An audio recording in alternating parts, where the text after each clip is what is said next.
E hoje eu queria, agora à noite também, pensar sobre uma personagem chamada Zafenate Paneia, ou melhor, Zafenate Paneia, dependendo da sua tradução. Inclusive, fica aí uma dica para um nome de quem vai estar grávida aí, ou está pensando no nome, Zafenate Paneia, um excelente nome, como nós, bom mineiros, gostamos de apelidar, você pode chamá-la de Pampam, né? Zafenate Paneia é o nome dela. Poucas são as referências sobre essa mulher na Bíblia. Basicamente, o que sabemos está concentrado em um único capítulo da Bíblia, onde se menciona que ela era filha de Potífera, um sacerdote de On. Essa cidade, também conhecida como Heliópolis pelos gregos, ela ficava localizada na região do delta do Nilo, próximo ao que hoje é a moderna cidade do Cairo, no Egito. On era um centro de culto solar do Egito, tendo o deus Ra como uma de suas mais importantes divindades. O nome do pai da Azenate, que era Potífera, significa dádiva de Ra. Então, assim, é evidente que a Azenate Paneia, ela foi criada no contexto politeísta egípcio e das tradições religiosas associadas ao culto do sol, ao culto ao sol.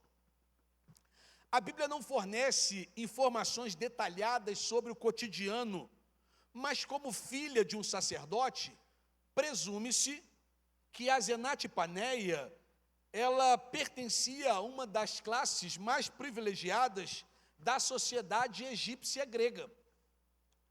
Os estudiosos acreditam que o nome Azenate Paneia, por sua vez, seja uma transliteração de um nome egípcio cujo significado sugere pertencente à deusa Neite, que é uma divindade egípcia, geralmente associada à guerra e à caça. A Bíblia também informa que Azenate Paneia, ela teve 2 filhos durante um período de abundância que precedeu os anos de fome previstos nos sonhos de Faraó. O primeiro filho desta mulher, de Azenate Paneia, recebeu o nome de Manassés, que significa aquele que faz esquecer. O segundo filho foi chamado de Efraim, que carrega a ideia de ser frutífero ou ser próspero. Então, agora, sabendo o nome dos filhos, possivelmente você já sabe de quem eu estou falando. Porque, como bons mineiros, a gente conhece a pessoa perguntando: você é filho de quem? Então, como a gente já conhece aqui os filhos de quem, e é óbvio, então, que nós estamos aqui, de acordo com o texto bíblico, falando da esposa de José do Egito. E aí eu convido você a abrir sua Bíblia em Gênesis 41, no verso 45. Gênesis, o primeiro livro da Bíblia, no capítulo 41, no verso 45.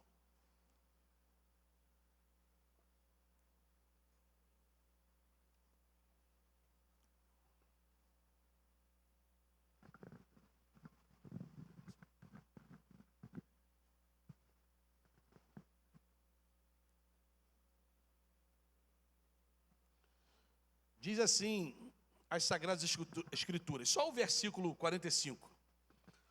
O faraó deu a José o nome de Zafenate Paneia e lhe deu por mulher Azenate, filha de Potífera, sacerdote de On. Depois José viajou por toda a parte do Egito. Irmãos, perdoe-me aqui, deixa eu acertar aqui, né? Azenate é a mulher, Zafenate Paneia é o nome de José dado por Faraó ao Egito, tá? Ao egípcio, ou ao faraó egípcio para José, tá? Então, Zafenate Paneia é José do Egito que foi casado com Azenate, tá? Então, esquece o nome da sua filha, de Zafenate Paneia, esquece, você só vai dar se for um menino. Se for um menino, Mariana, Zafenate Paneia, um menino. Mas já que é menina, se chamará Azenate, então sendo uma menina. Então, ok? Ficou aí melhor, né, compreendido. Porque, irmãos, os nomes, né, por isso que é bom. Eu estava falando hoje na minha classe de manhã que nomes é modismo, né? Nomes têm a ver com a moda. Você não vai encontrar nenhum Enzo com 45 anos de idade. Vô Enzo. Não tem, né? Você vai encontrar o vô Enzo, só daqui a 40 anos vão ter vô Enzo. Mas você também não vai encontrar um Márcio bebê, porque Márcio é nome de galã de 40 anos. Então, nomes são questão de modismo. Na época bíblica, a moda era colocar-se o nome de aquilo que trazia um sentido para aquele momento, né? Então, por isso que os nomes dos filhos de Azenate, que é a esposa de José, Zafenate Paneia, eles tinham um significado muito específico por aquele momento que eles estavam vivendo. Mas vamos voltar aqui ao que interessa. É porque, irmãos, eu estou meio assim, sabe por quê? Deixa eu abrir um parênteses aqui. Eu sei que está gravando, isso pode gerar memes, mas eu preciso falar para abrir o meu coração. Eu vim todo de verde e eu falei, vão chegar lá na igreja, o pessoal vai falar assim, pastor, o senhor está parecendo um militar hoje. Primeira pessoa que me viu falou, pastor, o senhor está igual uma azeitona. Isso me desequilibrou emocionalmente, por isso que eu estou aqui tentando aqui me achar no texto aqui, e é a última vez que eu visto todo de verde agora. Você aproveite que é a última vez que você vai me ver vestido todo de verde, porque isso criou um trauma emocional, e eu quero pedir aos psicólogos presentes que orem por mim essa semana e me procurem para me tratar nessa semana. Betinha, eu preciso conversar com você essa semana. Bem, vamos pensar que, volta para cá.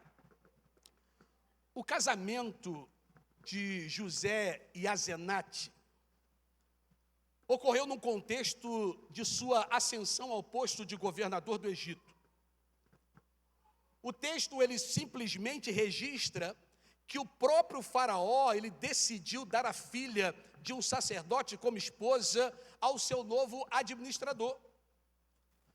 Pode ser que faraó, ele julgasse importante fortalecer laços entre a família sacerdotal e a sua nova autoridade real. José, ele tinha mais ou menos cerca de 30 anos nessa ocasião, e não há menção na Bíblia de qualquer outro casamento por parte dele, o que indica que Azenate talvez tenha sido a única esposa de José.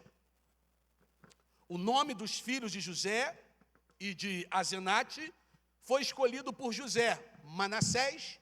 De acordo com o texto, José atribuiu a escolha desse nome ao fato de que Deus ajudou a esquecer todo o sofrimento que havia passado até então, incluindo a saudade da casa do seu pai. Você vê isso registrado aí no capítulo 41, no verso 51. Já Efraim, que carrega a ideia de ser frutífero ou ser próspero, José explicou esse nome ao declarar: Deus me fez próspero na terra da minha aflição. Isso está no versículo 52. Então, os nomes dos filhos de José revelam a esperança e a gratidão que ele nutria, mesmo vivendo em terra estrangeira, distante da casa do seu pai, Jacó.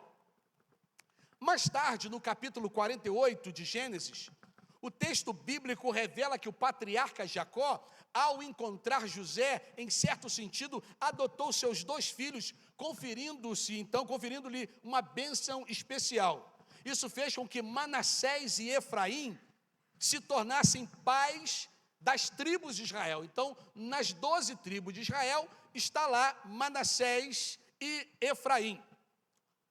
E por mais que Azenate possuía um papel fundamental nessa consolidação da família de José, a Bíblia não oferece nenhum detalhe adicional sobre a sua vida. Na verdade, a participação de Azenate aqui na história bíblica termina tão logo é mencionado o nascimento dos seus dois filhos, Manassés e Efraim. Ou seja, depois que a Bíblia registra que ela deu à luz a Manassés e Efraim, não se fala mais na Bíblia o nome de Azenate, não se sabe mais o que aconteceu com Azenate. Então, óbvio que não há nenhum registro bíblico a respeito de quando a esposa de José teria morrido, tampouco como ela lidou com a vida egípcia ao lado de um hebreu, José. Também não se sabe exatamente como foi a sua relação com o sogro, Jacó, e mesmo com os irmãos de José que passaram a morar no Egito depois da grande fome que atingiu a terra. Esse silêncio sobre a vida de Asenate é um fenômeno comum em alguns textos do Antigo Testamento, especialmente quando se trata de mulheres que entraram na linhagem ou na história do povo de Israel, mas mulheres que não tiveram um papel profético ou um papel de liderança explicitamente reconhecido. Além disso, o fato de Asenate ser egípcia desperta ainda mais curiosidade, porque ela foi a mãe de 2 patriarcas da tribo de Israel. Isso levanta questões sobre a sua postura religiosa e seu envolvimento com a fé monoteísta, já que ela foi criada em uma fé politeísta. O que sabemos é que Asenate, ela se converteu ao Deus de Israel, e é claro que isso aconteceu, porque não é difícil pensar que Asenate tem ouvido os relatos de José acerca das promessas divinas, assumido a fé em Deus, ao Deus de Israel, e abandonado os seus deuses egípcios antigos. A vida de José era marcada pela providência divina, e seu exílio era parte do plano maior, não apenas para salvar muitos povos da fome, mas também para preservar a família e a aliança dentro da história da redenção. Nesse contexto, a misteriosa esposa de José do Egito não foi uma prova de como Deus pode conduzir a sua promessa aleatória, mas sim como Deus conduz suas promessas mesmo em circunstâncias improváveis, escolhendo e transformando a filha de um sacerdote egípcio numa matriarca da linhagem de Israel. Talvez você esteja pensando, beleza, pastor, historicamente legal, entendi o contexto, mas o que isso tem a ver com a minha vida? O que isso tem a ver com a nossa vida hoje, em 2025, aqui no Brasil, em Manhuaçu? Preste atenção, a história de Asenate é um exemplo poderoso de como Deus conduz a sua promessa, mesmo em situações improváveis. Mesmo em circunstâncias improváveis, Deus faz cumprir a promessa dele em nossas vidas. É sobre isso. Ela era filha de um sacerdote egípcio, mas se tornou parte da linhagem do povo de Deus através da sua vida, através do seu casamento. E aí, com isso, nós aprendemos que Deus escolhe, transforma e usa aqueles que, aos olhos humanos, seriam improváveis. E eu quero pensar com você 5 verdades que nós podemos extrair na vida dessa mulher, que não temos muito relatos bíblicos, como eu já disse, sobre ela. Primeira verdade que eu aprendo aqui, quando eu olho para a vida de Asenate, é que Deus escolhe quem Ele quer, independente da origem.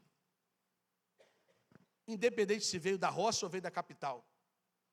Independente se veio lá do Nordeste ou se veio do Sul ou se é do Sudeste. A história de José e Asenate nos ensina que os critérios de Deus são muito diferentes dos nossos critérios humanos. Totalmente diferente. José, um hebreu vendido como escravo, ele poderia ter sido esquecido lá no Egito, mas Deus o exaltou numa posição de grande autoridade.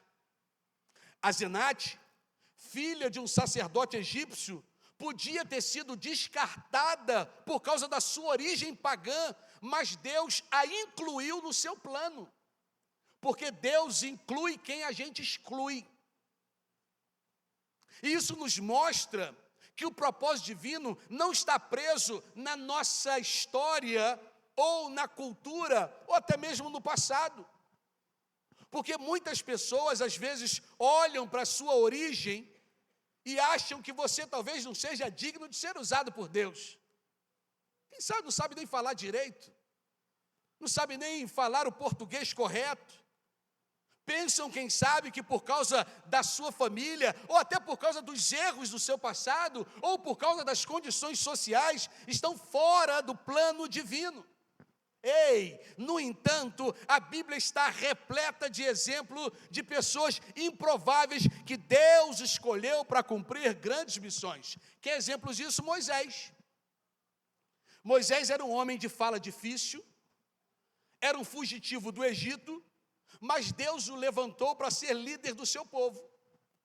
Um outro exemplo, uma mulher chamada Ruth, que era moabita, não era israelita, era da cidade de Moabe, de uma nação estrangeira, mas Deus incluiu essa mulher estrangeira, moabita, na linhagem de Jesus.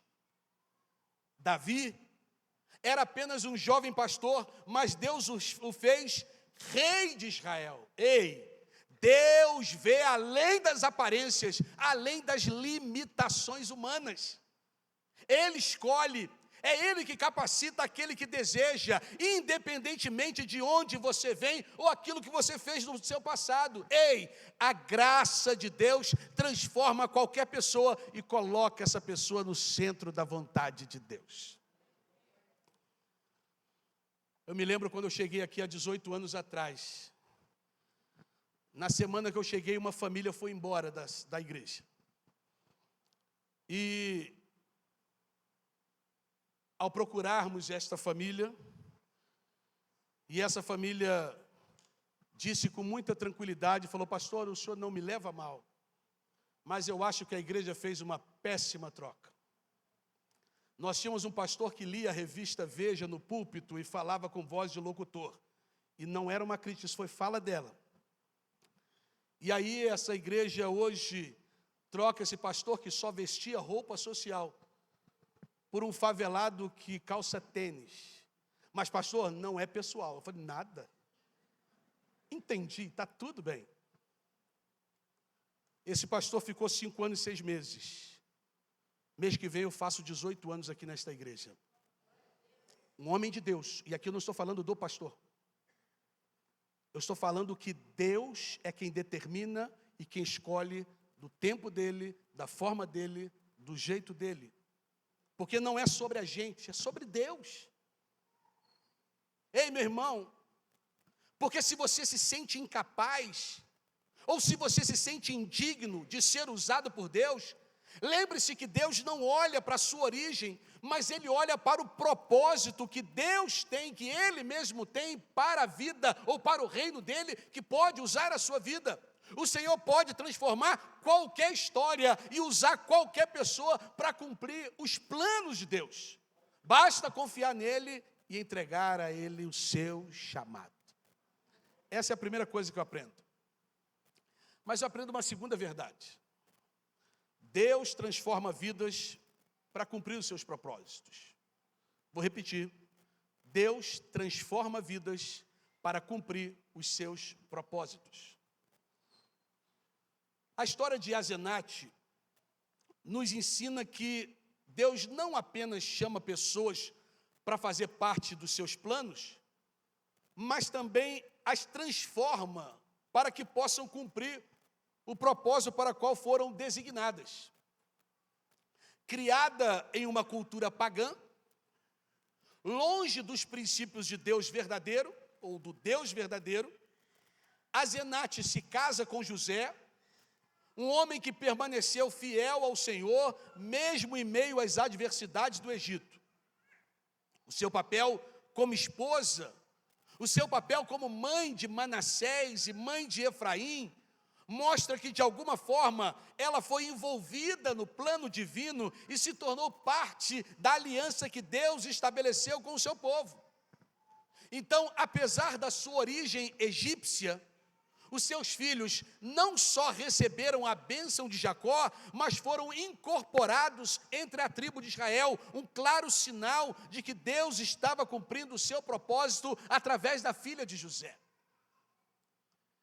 Isso nos lembra que Deus não está limitado às nossas condições de nascimento, de cultura ou passado. Que Deus nos molda, que Deus nos transforma, que Deus nos insere em sua história. E isso independentemente de onde nós viemos. Muitas vezes nós podemos nos sentir indignos, muitas vezes podemos nos sentir incapazes de fazer parte do plano de Deus por causa das nossas origens ou por causa das experiências do passado. No entanto, a história dessa mulher, a história de Asenate, nos mostra que Deus não apenas escolhe, mas também capacita para cumprir aqueles que Ele deseja usar. A sua graça, ela nos alcança e nos dá uma nova identidade em Cristo, fazendo com que sejamos instrumentos em suas mãos para abençoar gerações futuras. Ei, Deus transforma as nossas vidas para cumprir os seus propósitos, moldando-nos na dificuldade e mostrando-nos como podemos ser usados para o bem de outras pessoas, para a glória de Deus. Deus nos transforma para que possamos cumprir os planos de Deus. E Ele não vê as nossas limitações, mas Ele vê o nosso potencial.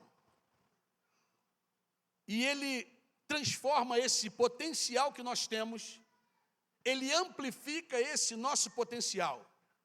Então, assim como Asenate, ela foi inserida na história da redenção, e os seus filhos foram abençoados, Deus também deseja te usar, independente de onde está a sua origem. E quando nos rendemos a Ele, Deus nos capacita e Ele faz a gente fazer parte de algo maior do que nós podemos imaginar. Ontem eu fui, não sei se o Felipe está aí, que nós fomos na inauguração da loja dele ontem, eu acho que não está aqui. Nós fomos ontem orar na inauguração da loja do jovem Felipe, ali de materiais de segurança.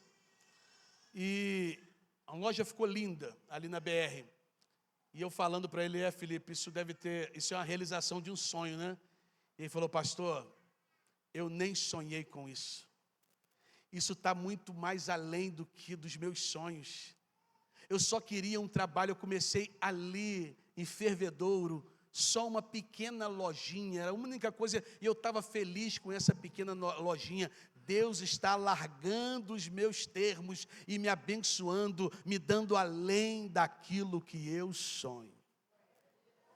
E é assim que Deus faz. Eu aprendo uma terceira verdade. Eu estou vendo ali meu amigo Guilherme, não tinha visto, do lado do Fabiano. Guilherme, bom te ver, queridão. Terceira verdade que eu aprendo aqui na vida de Asenate, que Deus cumpre as suas promessas mesmo nos cenários mais improváveis. Mesmo nos cenários mais improváveis, Deus cumpre as suas promessas. José tinha sonhos grandiosos, sonhos dados por Deus. Não era sonho dele, era sonho dado por Deus. Mas a sua jornada parecia seguir na direção oposta ao que fora prometido. Porque tem hora que a gente sabe que o negócio é de Deus, mas parece que não vai. Fala assim, como assim? Que é de Deus e o negócio parece que está indo ao contrário. José foi traído pelos seus irmãos. José foi vendido como escravo. José foi acusado injustamente e por causa disso foi preso. Poderia ter perdido a esperança, no entanto, em cada fase da sua vida, mesmo quando parecia que estava tudo dando errado, mesmo quando parecia que Deus não estava no negócio, Deus estava operando para cumprir o que havia sido determinado. Deus estava treinando José. Mesmo na prisão, Deus o fez prosperar. E no tempo certo, Deus levanta José como governador do Egito, colocando exatamente onde ele precisava estar para salvar a sua família e preservar a descendência de Abraão. O seu casamento com Asenate também fazia parte desse propósito, porque seus filhos, Manassés e Efraim, se tornaram tribos importantes de Israel, consolidando a continuidade da promessa divina. As circunstâncias adversas não anularam o plano de Deus, mas, pelo contrário, foram instrumentos para a sua realização. O que parecia ser um cenário improvável, na verdade, era o cenário ideal para a manifestação do poder de Deus. Ei, talvez algo que você está vivendo é um cenário muito difícil, uma circunstância terrível, mas quem sabe é um grande cenário para um milagre de Deus. Amados, quando nós olhamos para a nossa realidade e quando nós não vemos a possibilidade, nós devemos lembrar que Deus não depende de circunstâncias humanas para fazer cumprir as suas promessas. Se Deus prometeu, Ele é fiel para cumprir, independente da situação. Mas eu aprendo aqui uma quarta verdade com a vida de Asenate. Deus usa pessoas improváveis para fazer parte da sua história. Deus usa pessoas improváveis para fazer parte da sua história. Asenate, sendo egípcia, ela poderia ter sido considerada inadequada para a linhagem de Israel. No entanto, Deus usou essa mulher para dar à luz à tribo de Israel. Manassés e Efraim, que se tornaram fundamental no povo escolhido. Então isso nos lembra que Deus não escolhe segundo a lógica humana, mas segundo os seus propósitos soberanos.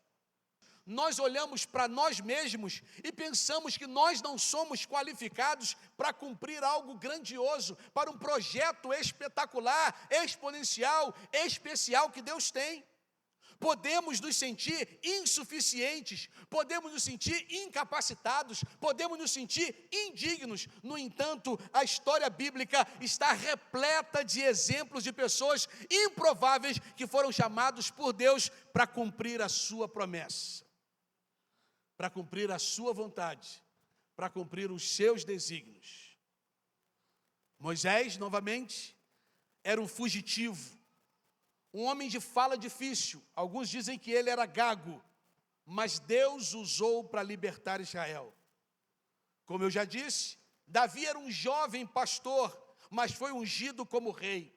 Os discípulos de Jesus eram pescadores, eram cobradores de impostos, mas foram escolhidos para espalhar o evangelho ao mundo inteiro. Ei, a escolha de Asenate nos ensina que Deus não se limita aos padrões humanos de qualificação. Ele enxerga além das aparências. Ele enxerga além da nossa fala. Ele enxerga além do nosso passado. Ele enxerga além da nossa origem. O chamado de Deus é baseado na graça dele, no plano perfeito dele, e não aquilo que nós somos ou da onde nós viemos.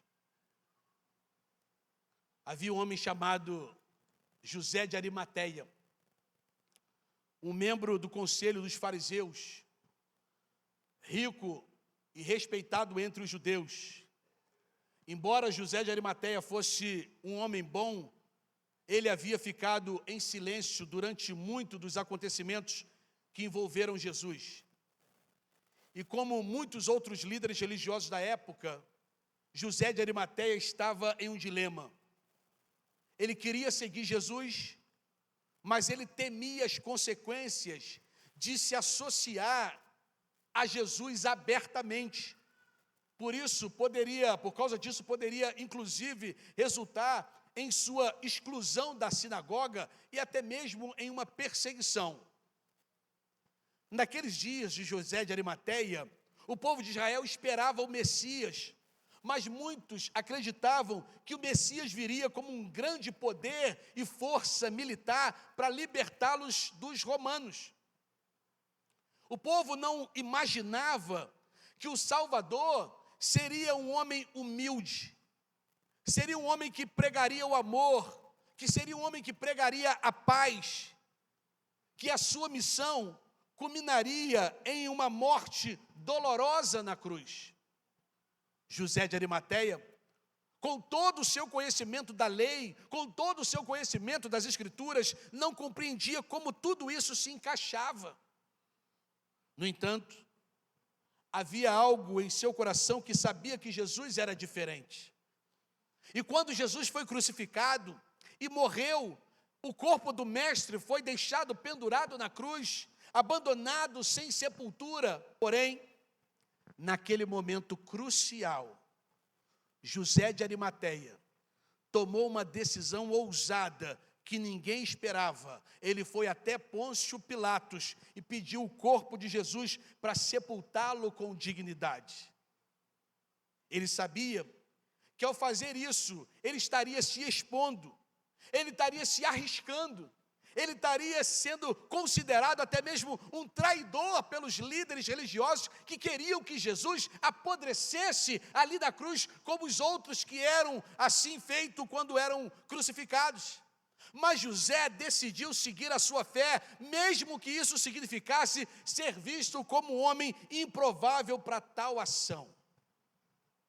José de Arimateia sabia que Jesus era quem ele dizia ser, e que mesmo na morte Jesus merecia o respeito de um sepultamento adequado.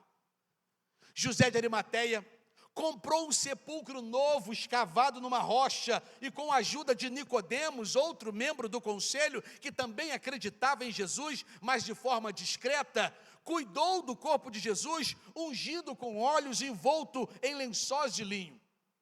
Assim, em um ato de coragem e fé, José de Arimateia fez o que parecia impossível, e ele se tornou parte fundamental da história de salvação, cuidando do corpo do Salvador no seu último momento de vida como Jesus homem na terra. O sepultamento de Jesus por José de Arimateia é um exemplo poderoso de como Deus usa pessoas improváveis para fazer parte da sua história.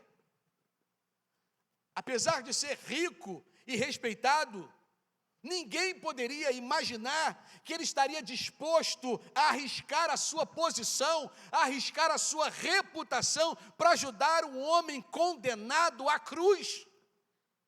Mas naquele momento de decisão, José de Arimateia demonstrou que independente da sua posição social, independente das circunstâncias, quer seja pobre, quer seja rico, Deus pode usar qualquer um para o plano dele se cumprir. Essa história nos ensina que Deus escolhe grandes e poderosos, segundo o padrão humano, mas Ele escolhe também os pequenos, os menores, também para obedecer e servir a Deus. Meu amado, se você já se sentiu inadequado para algo que Deus tem colocado diante de você, lembre-se que Ele não chama os capacitados. Não importa de onde você vem, não importa qual seja a sua origem, não importa qual seja a sua limitação, se Deus escolheu você, Ele tem um propósito além daquilo que você pode imaginar. Confie nele e permita que Ele use você para a glória dEle. E quinta e última verdade, Deus, Ele nos insere em sua aliança de graça. Deus nos insere na sua aliança de graça. Asenate, filha de um sacerdote egípcio, não fazia parte do povo escolhido, não fazia parte da menina dos olhos de Deus, não fazia parte do povo santo, mas ela foi enxertada na promessa divina através do casamento com José. E essa inclusão de Asenate é um belo exemplo de como Deus opera de maneira surpreendente, além das nossas expectativas, enxertando-nos, colocando a gente no lugar onde ninguém esperaria que estivesse alguém como a gente ali. Ela sendo estrangeira, teve um papel importantíssimo no cumprimento dos planos de Deus, mostrando que a graça divina não faz distinção de origem, cultura ou história. Que Deus, na sua infinita misericórdia, nos insere em sua aliança de forma imerecida, levando-nos a participar do seu propósito, independente de quem nós somos. Deus sempre agiu assim. Ele escolhe quem deseja para cumprir os seus planos. E não escolhe aqueles que têm méritos ou status especiais. A aliança que Deus faz com o seu povo, desde Abraão e o povo de Israel, sempre foi pela graça, favor e merecido. Nunca foi por merecimento, sempre foi por Ele. Mesmo quando o povo falhou, Deus permaneceu fiel, renovando a sua aliança com eles. E no Novo Testamento, nós vemos que essa aliança, ela se estende a todos os povos, pois Cristo, pela graça de Deus, se revela de forma plena, trazendo salvação a todos nós, sem distinção. Ei, Jesus morreu por todos. O caso de Azenate é um reflexo dessa graça inclusiva de Deus. Graça inclusiva. Ela foi escolhida na família de José. Ela foi incluída nesta família. Ela foi enxertada nessa família. Um homem escolhido por Deus para cumprir grandes promessas. Da mesma forma, Deus nos acolhe. Da mesma forma, Deus nos inclui. Da mesma forma, Deus nos traz para a sua família, não pela nossa própria justiça, não pelos nossos próprios méritos, não é por causa da gente, não tem nada a ver com a gente, é apesar da gente. Não tem nada a ver com a nossa justiça ou com nossas virtudes, mas tem a ver com a graça imensurável de Deus. É por isso que a graça joga na nossa cara que nós não podemos apontar erro de ninguém. Não há um justo sequer, todos nós somos pecadores. E a graça então nos nivela, trazendo então esse amor imensurável. É Deus olhando para nós com amor, é Deus olhando para nós com perdão, é Deus olhando para a gente, perdoando os nossos pecados e nos dando uma nova identidade, não porque merecemos, mas porque Ele é bom e fiel para que as promessas dEle mesmo se cumpram nessa humanidade.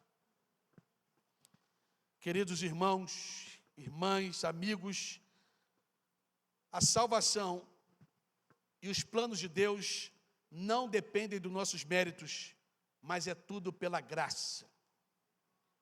E esse é um convite à humildade e ao reconhecimento de que tudo que temos e tudo que somos é fruto do favor imerecido de Deus.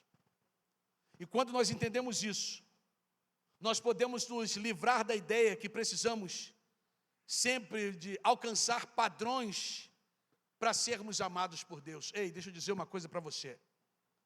Nada que você faz, nada que você fizer, vai fazer Deus te amar mais.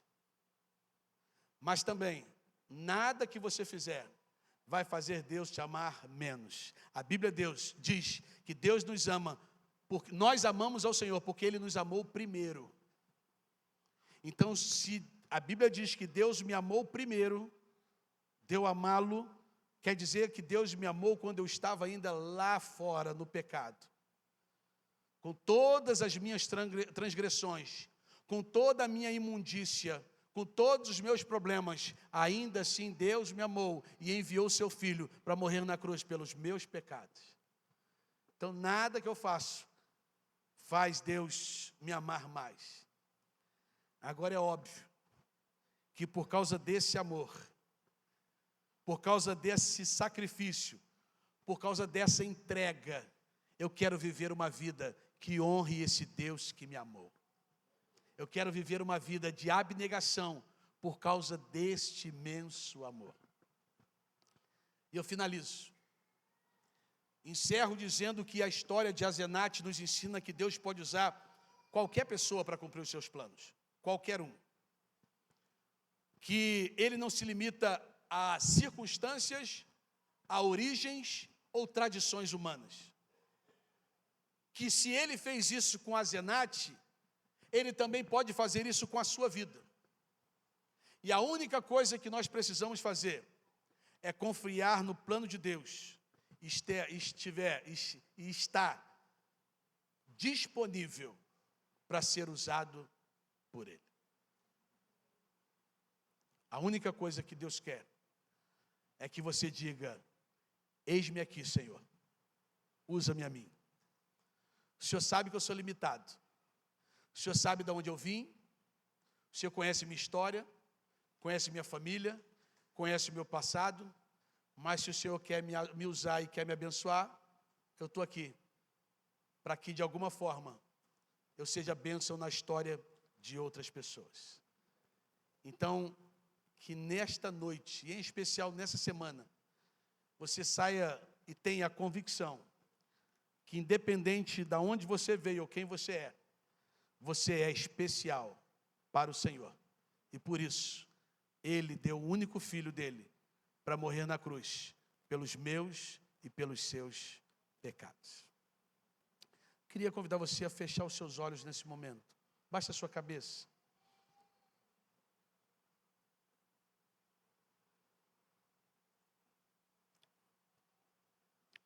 Eu não gostaria de sair daqui nessa noite sem te dar uma oportunidade. Quem sabe você entrou aqui nessa noite, você que está nos visitando, quem sabe você está afastado da casa do Senhor, dos caminhos do Senhor, ou quem sabe você nunca entregou a sua vida ao Senhor. E talvez nesses dias você tenha sido confrontado e pensado justamente: Deus não ama um cara igual a mim. Deus não ama uma mulher igual a mim. Deus não ama alguém que é capaz de fazer o que eu faço. Porque eu estou vivendo uma vida que Deus desaprova. E eu sei que Ele não me ama. Mas você entrou aqui nessa noite por algum motivo. Ou pelo convite de alguém, ou porque você está acostumado a vir aqui. Mas hoje, de maneira especial, Deus falou ao seu coração que Ele te ama, apesar de você. E você entendeu isso, que independente da vida que você está levando, Deus ama você. E eu queria convidar você, se você é alguém que está afastado da igreja, ou alguém que ainda não entregou a sua vida ao Senhor, e queria fazer isso nessa noite, eu queria orar por você. Só você levantar a mão onde você estiver. Eu não vou chamar você para vir aqui à frente. Eu só quero identificar você, que eu queria orar por você. Há alguém aqui nessa noite que gostaria de entregar a sua vida ao Senhor? Ou alguém aqui que está afastado do Evangelho e gostaria de reconciliar-se com Deus? Há alguém aqui? Amém, minha irmã, pode abaixar a mão, Deus abençoe. Amém, meu irmão, Deus te abençoe. Amém, Deus te abençoe. Há mais alguém aqui nessa noite? Amém, Deus te abençoe. Amém, Deus te abençoe. Deus abençoe. Há mais alguém aqui nessa noite? Amém, Deus te abençoe. Alguém que entendeu que Deus, amém, Deus te abençoe, que Deus te ama, apesar de você ser quem é, Deus continua amando você. Há mais alguém aqui? Há mais alguém? Senhor, essas 9 vidas que ergueram as suas mãos em direção ao Senhor, dizendo: Senhor, eu estou ouvindo o apelo do pastor, e eu entendi hoje, Senhor Deus, o quanto o Senhor me ama, e que eu posso ser usado e usada pelo Senhor, para a glória do Senhor, para mudar a minha história, mas para mudar a história também da minha família. E eu te peço, Senhor, que abençoe essas vidas. Eu não os conheço, não conheço essas pessoas, mas o Senhor conhece. O Senhor sabe o nome, sabe o endereço. O Senhor sabe quais são as suas aflições. O Senhor sabe quais são as suas necessidades. Por isso eu te peço em nome de Jesus, que que o Senhor abençoe essas vidas, que nesse momento, que os nomes dessas pessoas sejam escritos no livro da vida. Livra essas pessoas, Senhor Deus, do homem mau, e abençoe esta semana dessas pessoas para que seja uma semana próspera e uma semana de respostas de oração. Pai, que estas pessoas, se assim desejarem, que elas possam encontrar aqui na Pibaçu pastos verdejantes, águas tranquilas e aprisco seguro. Abençoe, Senhor Deus. Abençoe também cada membro desta igreja, cada família aqui representada, cada visitante que aqui está, cada um, Senhor Deus, que deixou a sua casa para cultuar ao Senhor nessa noite, que saiam daqui também agraciados pelo Senhor. E que o amor de Deus, o nosso Pai, que a graça salvadora de Cristo Jesus e a comunhão e a consolação do Espírito Santo de Deus estejam conosco aqui nesse instante e com Israel santo por toda a terra espalhado, desde agora e para todo sempre. E o povo de Deus diz: amém.